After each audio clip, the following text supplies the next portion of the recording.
My name is Chris Smetana, and I'm the Director of Operations here at IAMed. Among my responsibilities of day-to-day operations, I'm also a critical care and flight paramedic instructor. As I've traveled throughout the United States teaching and working as a flight paramedic, I'm often asked the same very question: how do you become a flight paramedic?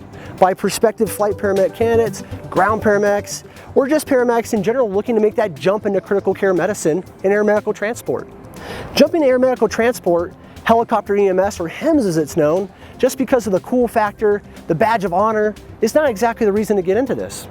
There is a lot of advanced education that comes with it, critical care thinking, but most of all, the autonomy. You need to be at the top of your game in order to be successful in your career path. There are over 800,000 paramedics in the United States, but only 4,800 certified flight paramedics. So what does that tell you? It tells you that this is a very difficult job to get into. So, what are the three basic fundamental questions that I ask interviewees as I interview for new prospective flight paramedics? I ask them, how are you prepared? Are you ready? And what have you done to prepare yourself for this job?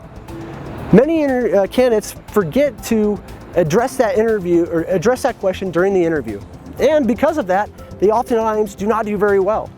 So today, why don't you join me as we go over those fundamental three basic questions, and let's answer those.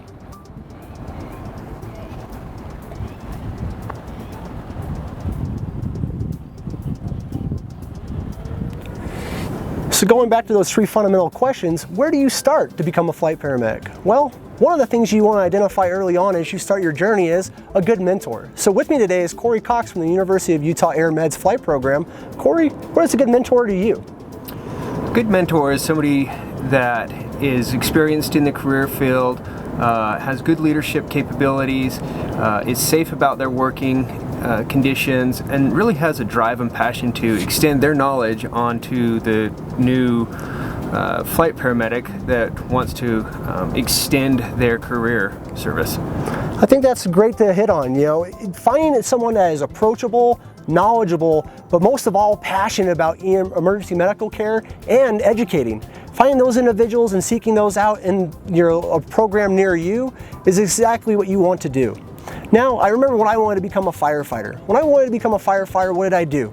Well, I went out to the firehouse and I identified a firefighter that I got along with, that I could relate with, and I made that personal connection.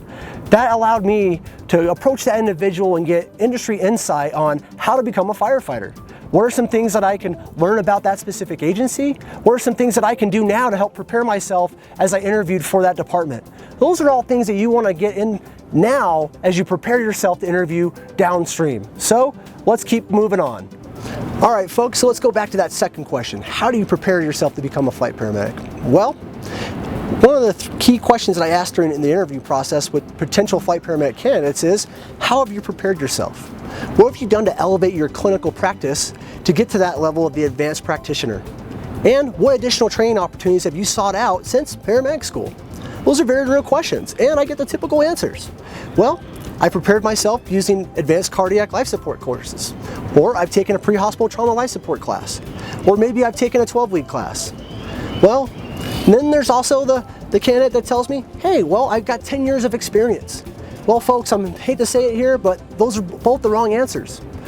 Becoming a flight paramedic starts now. It starts before you even apply for the job. So what have you done to prepare yourself to become a flight paramedic?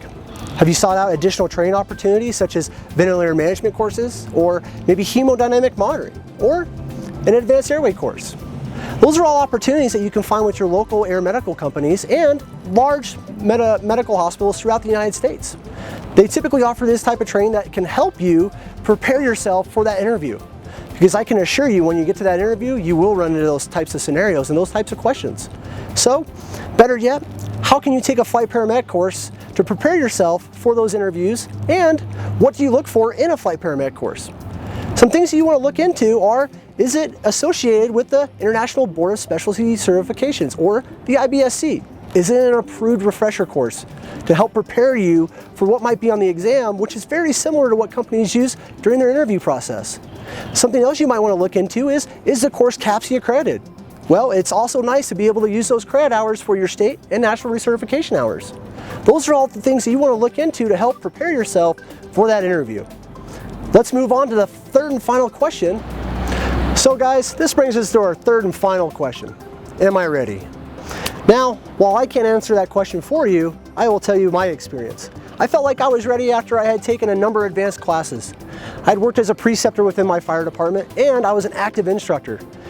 I started working on the inter-facility truck that my department had, and that exposed me to critical care medicine. That also laid down my foundation for my aeromedical career.